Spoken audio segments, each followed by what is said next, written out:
These days, Lego makes me feel like I'm needing like an eye test or something, or at least to pull out my little gaming glasses and just have a look, because I keep seeing double when it comes to licensed sets. Because Lego just seems to love reusing the same face prints over and over and over and over again. And today I thought I would go through some of the actresses that Lego think look the exact same. To start off with, we have Nymphadora Tonks. Now, this face first appeared in the 2020 The Burrow set from Lego Harry Potter, and to be completely honest, I feel like this is the only example that I have where I actually prefer the reuse of this face compared to the first one. If you look at Tonks compared to actual Tonks, there's something just doesn't look right. I feel like overall she's a bit too happy. I mean, part of it also comes down to the hairpiece that was chosen, but I just feel like it just doesn't completely suit Tonks all that well, and I actually prefer the reuse from the 2021 Shang-Chi set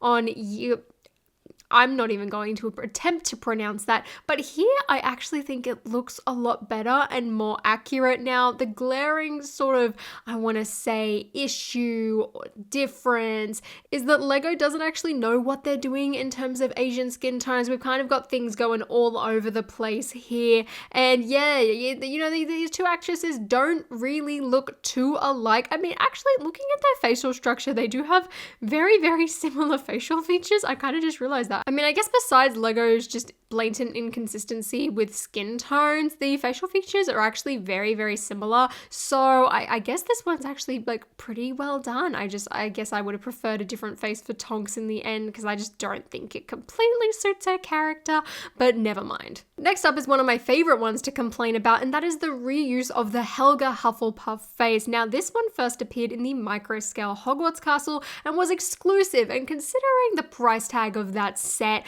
you were just never gonna get your hands on it until again in the 2020 Burrow, when it appeared on Molly Weasley. Now, my main issue with this face is that, one, it just made Helga Hufflepuff a lot less exclusive, a lot less interesting. It also didn't match Molly's hair. If you look at the color of Molly's eyebrows, they're brown because of the Helga Hufflepuff head, and these characters are also in the same universe, which doesn't really sit right with me. I guess though, since Helga Hufflepuff is sort of a background character, it's not too big of a deal. It's just the problem where the set's head actually came from, just making it a bit less exclusive, a bit less special for that figure, especially considering that figure is worth quite a lot. And then in 2021, they actually just threw another Harry Potter character in there. So it feels like any sort of like middle-aged woman in Harry Potter is going to get this face, because they also gave it to Mrs. Flume, who admittedly is a background character. Honestly, I couldn't really care less. It's annoying that they're all from the same franchise, but at least you don't really see her face. But I guess, yeah, you're just sort of middle-aged and in Harry Potter, and boom, you get this face. Ta-da! Next up, we have Fleur Delacour, and this is an interesting one because Fleur actually has two different faces, and the first one we're going to talk about is actually shared with Phoebe Buffay from the Lego Friends, no, not that Lego Friends, the Lego Friends sets. Now, this face reuse, I really personally don't have a problem with. I think just having it in two characters from very different franchises, honestly, a pretty smart move. It doesn't really bother me at all, and while the actresses kind of look actually pretty similar as well, that is really nice to have. But in general, I just think this is a really nice face, and I'm glad that it's being reused. Luckily, it's not being reused too many times.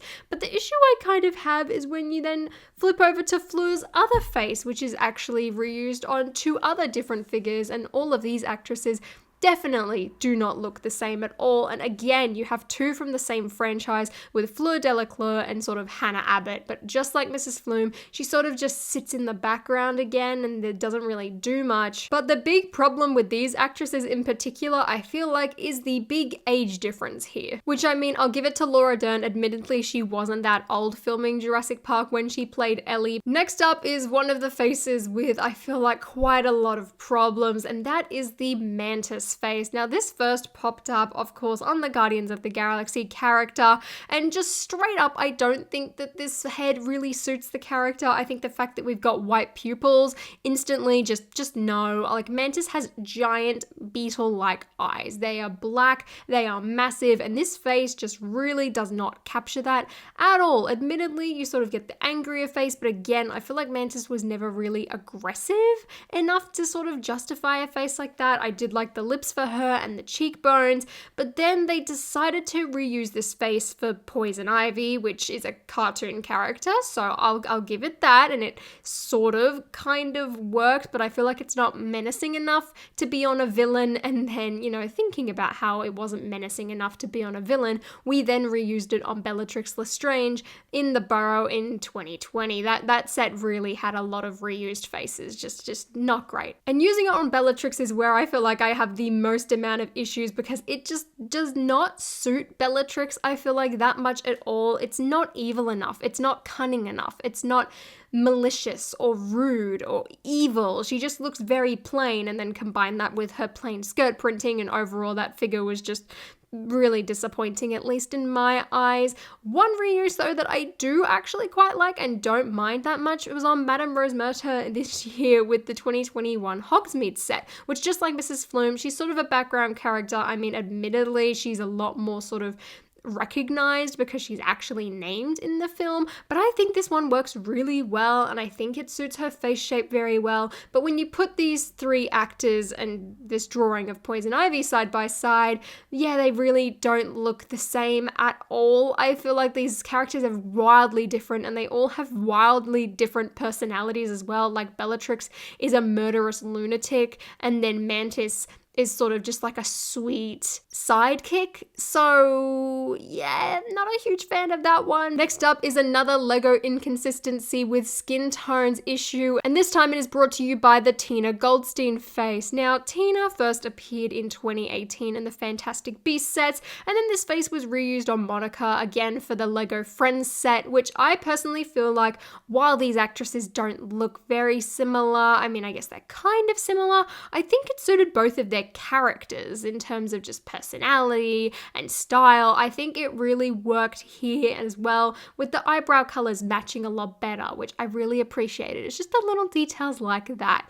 Then in 2021, because, you know, Shang-Chi, why would we give them exclusive face prints? No, we're just going to reuse every single face print. So we've done that again for Awkwafina's character, which I'll give it to her again. I feel like personality and sort of character-wise, I think this face does work. Same with the eyebrows, it matches really well, but it just sort of brings me back to that problem where it's just Lego, like, what are you doing? Can we pick a skin tone, please, and sort of just run with it? I personally feel like this skin tone matches a lot better than sort of what they used for Cho Chang and for Dr. Wu from Jurassic Park. I definitely prefer this one. Next up, I feel like, is one of the worst culprits, and that's purely down to age, and that is the Karina Smith, or more commonly known as Hermione Granger face.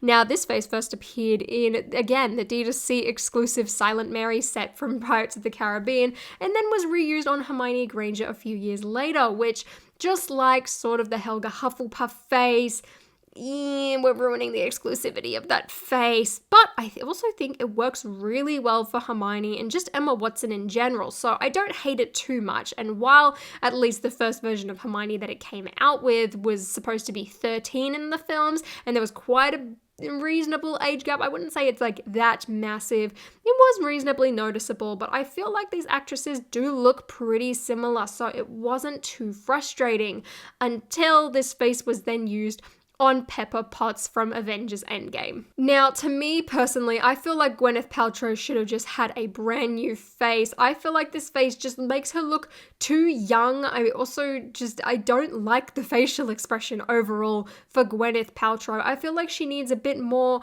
of like a good smirk or something like that. I feel like the freckles are a lot for her as well. I personally don't like it. I feel like the Iron Man 3 head, which is vastly outdated, is just a lot better for Gwyneth Paltrow in this instance. It does not look like her at all. And then when you put Gwyneth Paltrow against a 13-year-old character, Hermione Granger, it's not my favorite. And then lastly, to top it off, just to sort of keep the reuse within themes, we then reused the head on Yelena, and again, just a really big age difference here. I mean, if you take Gwyneth Paltrow out, I feel like the difference isn't as bad, but again, I don't think Florence Pugh has freckles, so this face I don't think quite works. I think smile-wise, eyebrow-wise, eye-wise works really well, but it's just the freckles that really throw me off with her. And last but not least, we have the worst female Lego head culprit, and that is the infamous